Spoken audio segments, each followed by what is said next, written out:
MCom PVS business administration paper CP2 business environment. आज का topic है ऑब्जेक्टिव्स ऑफ बिजनेस। व्यवसाय के उद्देश्य। व्यवसाय के उद्देश्यों को स्पष्ट करने के लिए विभिन्न विद्वानों के विचार जानना आवश्यक है। विभिन्न विद्वानों में सबसे पहले हम देखेंगे पीटर एफ ड्रकर के अनुसार व्यावसायिक उद्देश्य की केवल एक ही सही परिभाषा है, ग्राहक का सर्जन करना।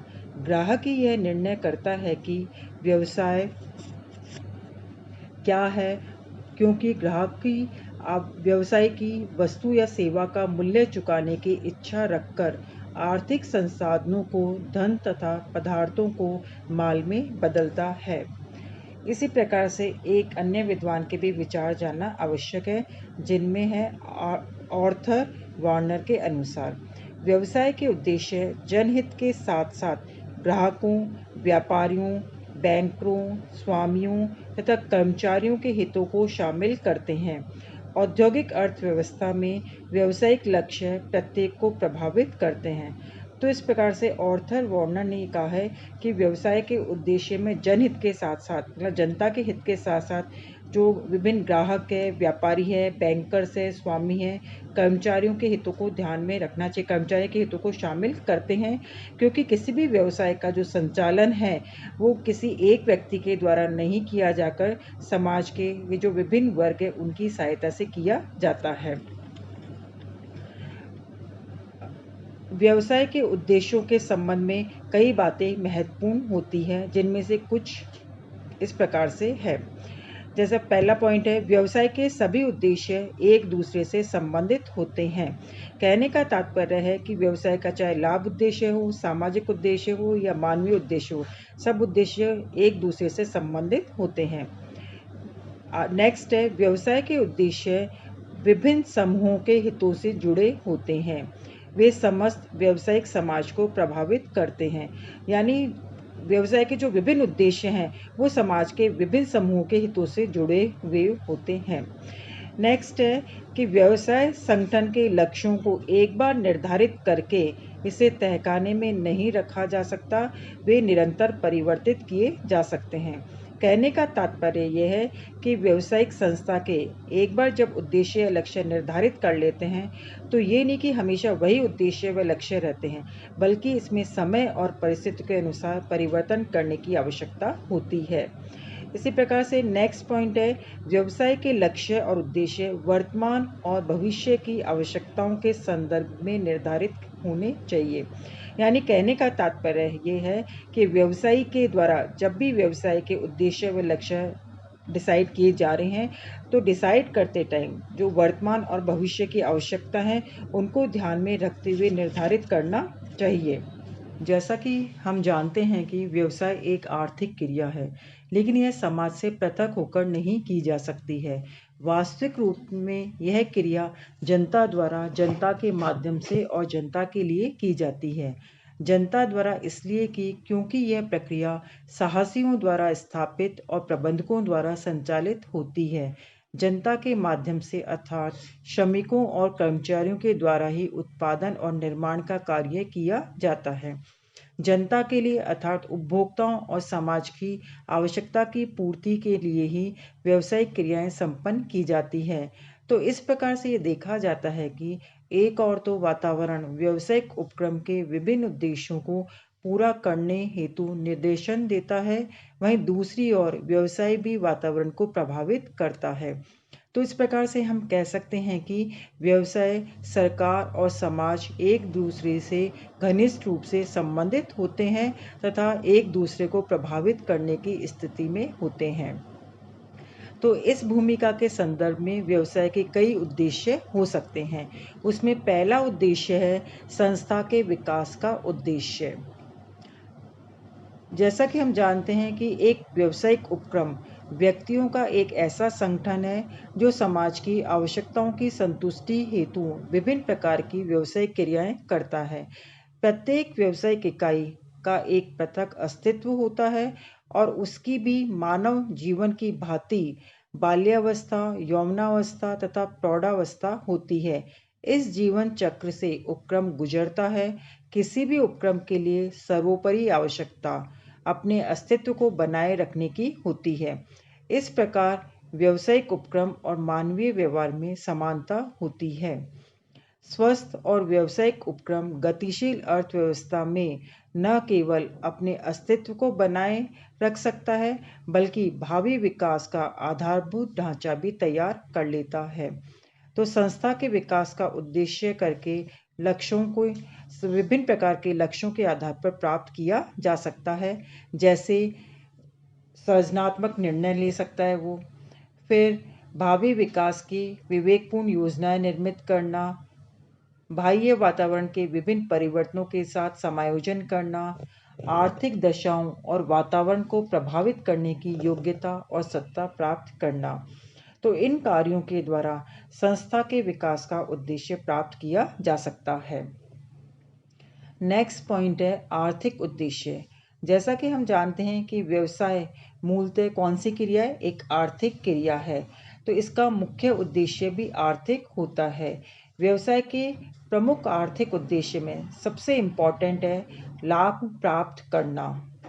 व्यवसाय की समस्त क्रियाएं लाभ केंद्रित होती है। व्यवसायी चाहे उत्पादन करे, वितरण करे, उससे क्या करना चाहता है, लाभ प्राप्त करना चाहता है, लाभ कमाना चाहता है। लाभ की प्रेरणा ही व्यवसाय को जन्म देती है, क्योंकि व्यवसाय की भी स्वयं की आवश्यकताएं होती है, जिन्हें पूरा करने पर उसे भी अन्य सामान्य व्यक्ति की भांति ही धन की आवश्यकता होती है। इस धन की प्राप्ति के लिए उसके द्वारा व्यवसाय का मार्ग अपनाया जाता है। कोई भी व्यक्ति केवल सेल्फ सेटिस्फेक्शन के लिए ही व्यवसाय में प्रवेश नहीं करता है। लाभ ही प्रत्येक व्यवसाय का केंद्र बिंदु माना जाता है। लाभ की आशा से ही उत्पादन के जो डिफरेंट सोर्सेज हैं, उनकी गतिशीलता बढ़ जाती है। लाभ व्यवसाय की अस्तित्व, रक्षा, प्रेरणा के स्रोत, संसाधनों की धनोत्पादन क्षमता को बनाए रखने हेतु आवश्यक है। लाभ आर्थिक उद्देश्य के बाद में नेक्स्ट पॉइंट है सामाजिक उद्देश्य। जैसा कि हम जानते हैं कि व्यवसाय समाज का अभिन्न अंग है। समाज के अभाव में वह व्यवसाय की कल्पना भी नहीं कर सकता है। व्यवसायी समाज में रहकर समाज के विभिन्न वर्गों के हितों के लिए व्यवसाय करता है और स्वयं भी लाभ अर्जित करता है। अतः व्यवसायी को लाभ के उद्देश्य के साथ साथ सामाजिक उद्देश्यों को भी पूरा करना आवश्यक होता है। इसमें एक इम्पॉर्टेंट कोटेशन है। अमेरिका के प्रसिद्ध उद्योगपति हेनरी फोर्ड ने कहा है कि व्यवसाय का प्रथम उद्देश्य सेवा तथा द्वितीय उद्देश्य लाभ होना चाहिए। इस प्रकार से सामाजिक उद्देश्यों की पूर्ति करने के लिए व्यवसाय को कई कार्य करने पड़ते हैं।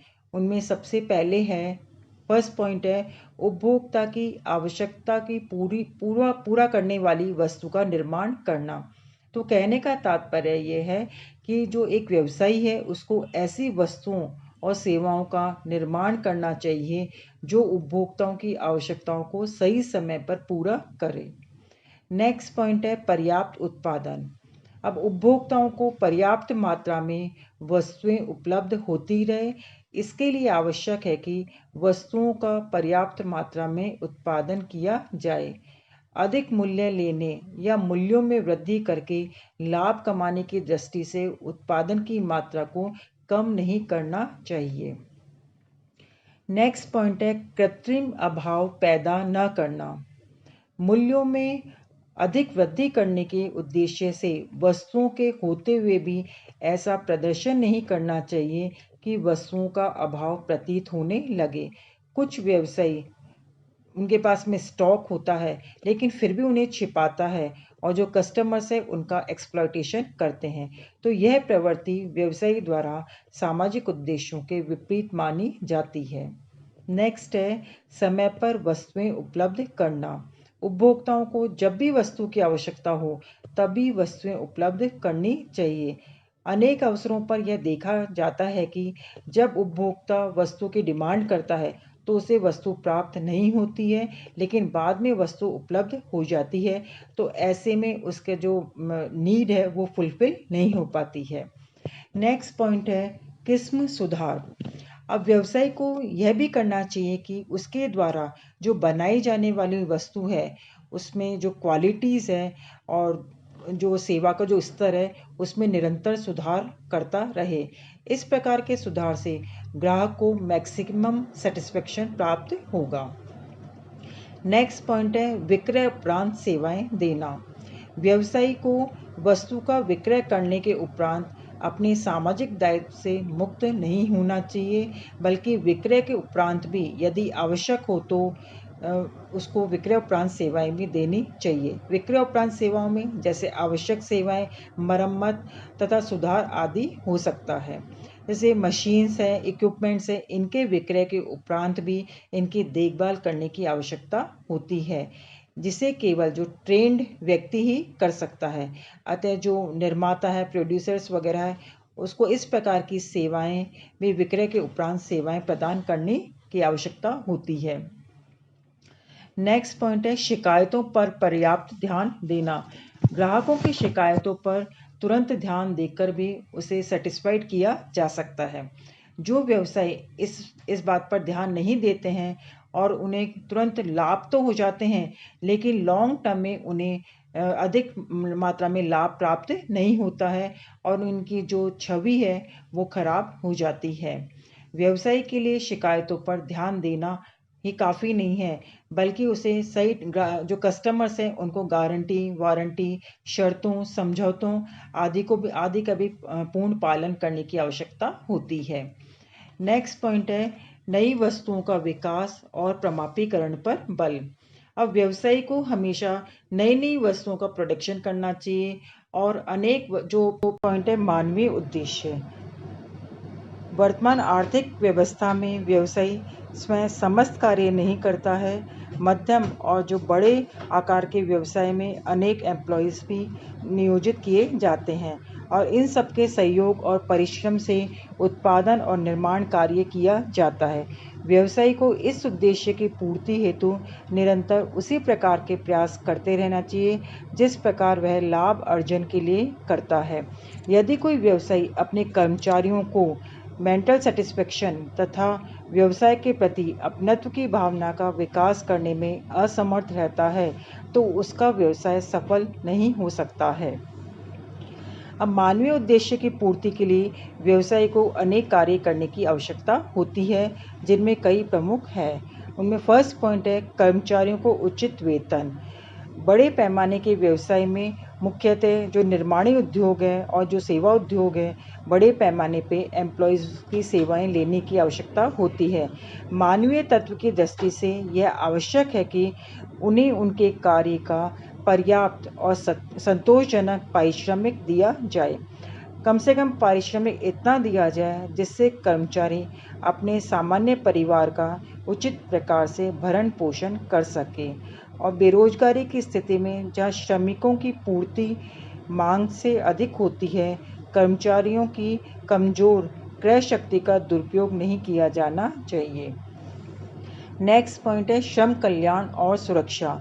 कर्मचारियों के कल्याण के लिए मनोरंजन, कैंटीन, पाठशालाएं, चिकित्सालय, अच्छे और उचित प्रकार के आवास गृह आदि प्रदान किए जाने चाहिए। जहां मशीनों से कार्य होता है वहां दुर्घटनाओं को रोकने के लिए उनकी सेफ्टी के भी प्रबंध किए जाने चाहिए, जिससे जो दुर्घटनाएं हैं वो कम से कम हो सके। नेक्स्ट पॉइंट है अच्छी कार्य दशाएं। कर्मचारियों को कार्य करने की जो दशाएं हैं वो अच्छी होनी चाहिए। कहने का तात्पर्य है कि जो वर्किंग एनवायरनमेंट है वो प्रॉपर होना चाहिए। जहाँ पर कर्मचारी कार्य करता है वहाँ पर प्रॉपर लाइट, वेंटिलेशन का होना चाहिए, प्रॉपर टेम्परेचर की व्यवस्था होनी चाहिए और कार्य स्थान पर यथासंभव धुआं, घुटन और गंदगी से मुक्त होना चाहिए। नेक्स्ट पॉइंट है कर्मचारी विकास। व्यवसाय वस्तुओं में नवीनता और ग्राहक सर्जन का कार्य तभी संपन्न कर सकता है जबकि कर्मचारियों को नई टेक्नोलॉजी और उनकी योग्यता का विकास करने का अवसर प्राप्त हो। अब कर्मचारियों को ऐसा वातावरण मिलना चाहिए जिसमें वे स्वयं का निरंतर विकास करते रहें। नेक्स्ट पॉइंट है प्रबंध और लाभों में सहभागिता। इसमें सब पहले हैं प्रबंध सहभागिता से तात्पर्य उन निर्णयों में कर्मचारियों के प्रतिनिधियों को शामिल करना चाहिए जो कि कर्मचारी वर्ग को प्रत्यक्ष रूप से प्रभावित करते हैं। इसी प्रकार से जो कर्मचारी हैं उनको लाभों में भी हिस्सा दिया जाना चाहिए, क्योंकि व्यवसाय की जब व्यवसाय में प्रोडक्शन बढ़ता है तो प्रोडक्शन बढ़ने से क्या होता है, लाभ बढ़ जाते हैं। अब प्रोडक्टिविटी और लाभ इंक्रीज होने से जो श्रमिक हैं, कर्मचारी हैं, प्रबंधकों का उत्पादन के अन्य घटकों के साथ साथ महत्वपूर्ण योगदान होता है। इसलिए अनेक व्यवसाय लाभों में इन्हें उपयुक्त हिस्सा देना अपना मानवीय उद्देश्य समझते हैं। नेक्स्ट पॉइंट है विनियोजकों को लाभांश का वितरण। जैसा कि हम जानते हैं कि पूंजी विनियोग करने वाले व्यक्ति व्यवसाय से यह आशा करते हैं कि उन्हें नियमित रूप से लाभांश मिलता रहे। अतः व्यवसायी को प्रतिवर्ष उचित समय पर खातों को तैयार करके लाभों की घोषणा करनी चाहिए तथा लाभांश का वितरण भी उचित समय पर करना चाहिए।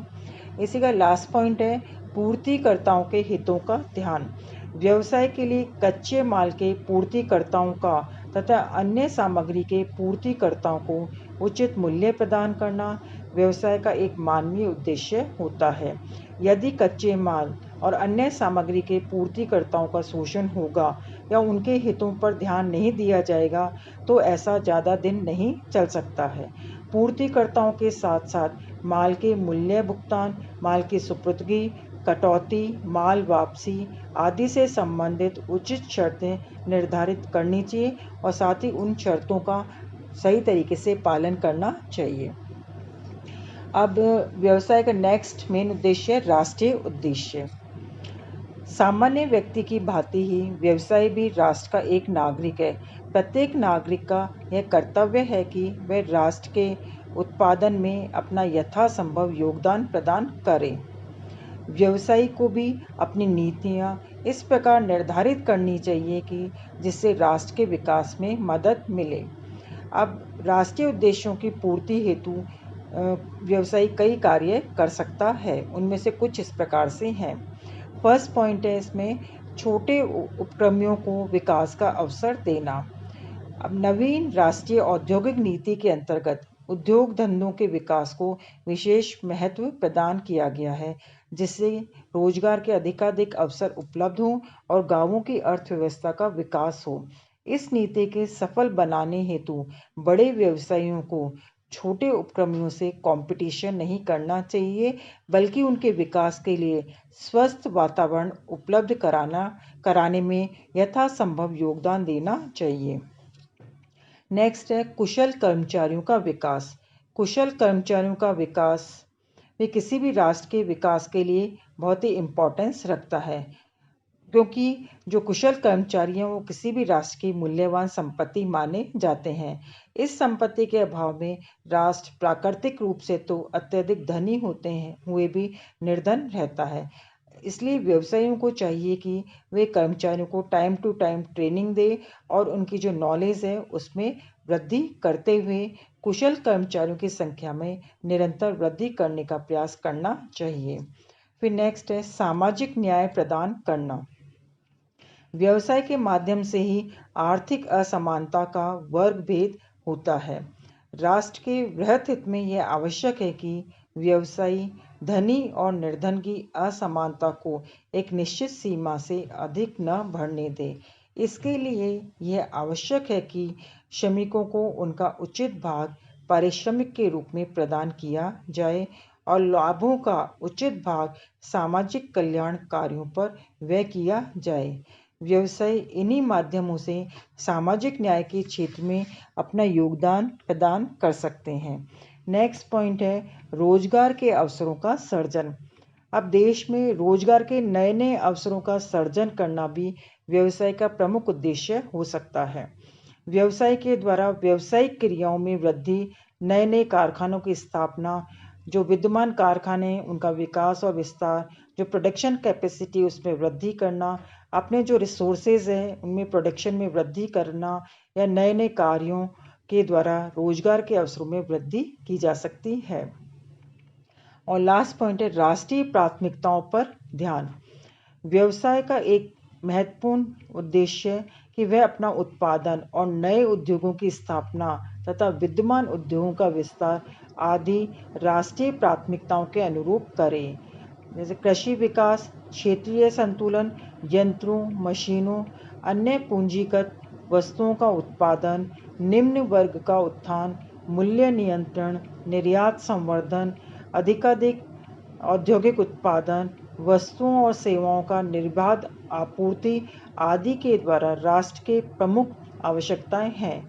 व्यवसायी को इन राष्ट्रीय आवश्यकताओं की पूर्ति के लिए निरंतर कार्य करते रहना चाहिए।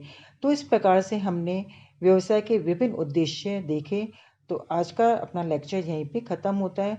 आप लोगों को व्यवसाय के विभिन्न उद्देश्य क्लियर हो गए होंगे।